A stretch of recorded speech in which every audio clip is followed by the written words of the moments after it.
Education related ও সমস্ত সরকারি এবং বেসরকারি চাকরির খবর সবার আগে পেতে এই সাবস্ক্রাইব বাটনটিতে একটি ক্লিক করুন।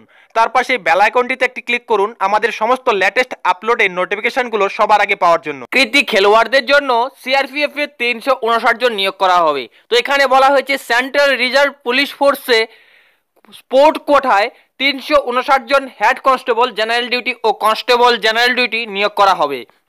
তো এখানে দেখুন যে সমস্ত স্পোর্টে নেওয়া হবে সেগুলি কি কি, মানে এখানে যে এই নিয়োগটি হচ্ছে সেটি কিন্তু যাদের খেলাধুলায় বিশেষভাবে দক্ষতা সম্পন্ন ব্যক্তি তারাই কিন্তু এটার জন্য আবেদন করতে পারে। এবং সেখানে কোন কোন খেলাগুলি দেখুন এখানে নেওয়া হবে, কোন কোন খেলাগুলির থেকে নেওয়া হবে, যেমন হকি, ফুটবল, রোয়িং এবং প্রভৃতি খেলাগুলো রয়েছে, সেগুলো আপনারা ভিডিওটি পোস্ট করেও পড়ে নেবেন।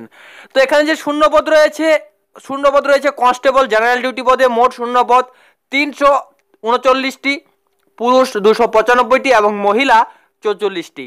এবং হেড কনস্টেবল জেনারেল ডিউটি পদে মোট শূন্যপদ 20টি, পুরুষ 19টি, মহিলা 1টি।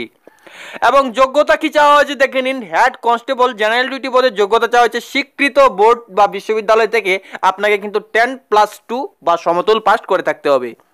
তারপরে কনস্টেবল জেনারেল ডিউটি পদের যে শিক্ষাগত যোগ্যতা চাওয়া হয়েছে স্বীকৃত বোর্ড বা বিশ্ববিদ্যালয় থেকে আপনাকে কিন্তু ম্যাট্রিকুলেশন বা সমতুল পাস করে থাকতে হবে। শিক্ষাগত যোগ্যতা সম্পূর্ণ কিন্তু আপনার হতে হবে 13ই জানুয়ারি 2019 তারিখের মধ্যে। হ্যাঁ, আপনার শিক্ষাগত যোগ্যতা কিন্তু অবশ্যই 13ই জানুয়ারি 2019 তারিখের মধ্যে আপনার এই শিক্ষাগত যোগ্যতা কিন্তু কমপ্লিট হতে হবে যেটা চাওয়া হয়েছে।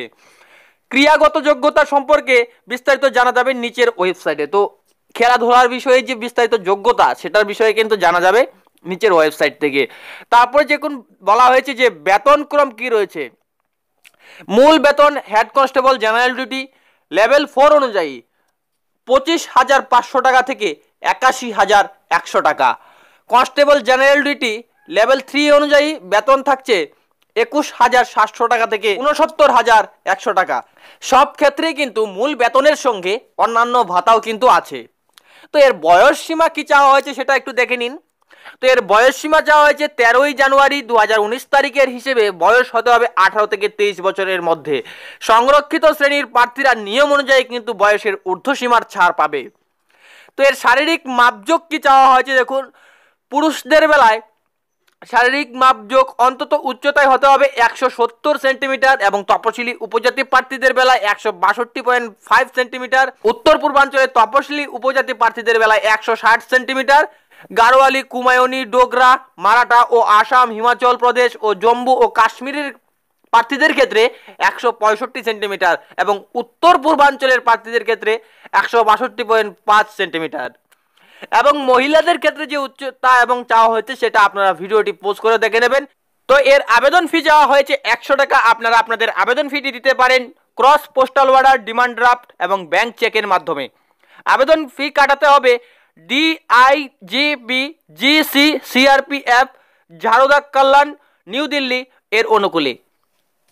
তপশিলি জাতি ও উপজাতি এবং মহিলা প্রার্থীদের কিন্তু ফি দিতে হবে না। তারপরে দেখুন আবেদন পদ্ধতি কি থাকছে। আবেদন পদ্ধতিতে আপনাদের কিন্তু আবেদন করতে হবে নির্দিষ্ট বয়ানে www.crpf.gov.in এই ওয়েবসাইটে গিয়ে থেকে দরখাস্তের বয়ান কিন্তু আপনারা ডাউনলোড করা যাবে। সাম্প্রতি তোলা পাসপোর্ট মাপের ছবি এবং আবেদনপত্র নির্দিষ্ট স্থানে সেটে দিতে হবে এবং পূরণ করতে হবে। আবেদনপত্র পাঠাতে হবে the DIG group centre, CRPF Jharoda Kalan, new Delhi 110072 এই ঠিকানায়। তা 13ই জানুয়ারি 2019 তারিখের মধ্যে কিন্তু পৌঁছতে হবে।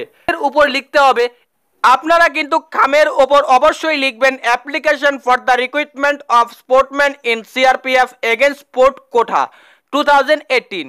অন্যান্য প্রাসঙ্গিক তথ্য কিন্তু আপনারা উপরোক্ত ওয়েবসাইট থেকে জানতে পারবেন।